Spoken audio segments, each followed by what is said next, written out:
Ja nav vīzijas, nav darījuma. Respektīvi, ja mēs kādreiz kaut ko pērkam, tad mums galvā ir kaut kāda vīzija. Cilvēks, kurš pērk dzīvokli, kurš ceļ māju, viņam galvā ir vīzija, kā viņš ies tur pagalmā spēlēsies ar bērniem, kā viņš tajā dzīvoklī tur iekārtos. Ja? Nezinu, 70 colu teļuku pērk vīrietis, viņš jau tur domā, kā viņš sestdienās sēdēs tā kājām gaismā futbolu skatīsies. Ja? Visiem ir galvā kaut kāda vīzija. Un ja jūs nespējat uzbūrt vīziju par to, kāda būs tā viņa sāda, cik ļoti tie labi tie uzlabojumi būs, jums ir jāspēj uzbūrt vīziju, ja? Ka tev būs uzlabojumi, ka tev būs labāka ādas kvalitāte, tev nebūs no rītiem jādara vai tas, ko tu tur dari, tev nebūs jāatšķirties, nezinu, tur tas make-ups tev liks, tavs vīrs, kad uzlikš to make-up, viņš pateiks, wow, tu esi sapulsies, mīļā, wow, ja?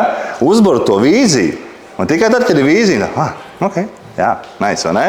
Tikai tad ir darījums notiek. Ļoti svarīgi, un ja nav vīzijas, ir grūti noslēgt darījumu.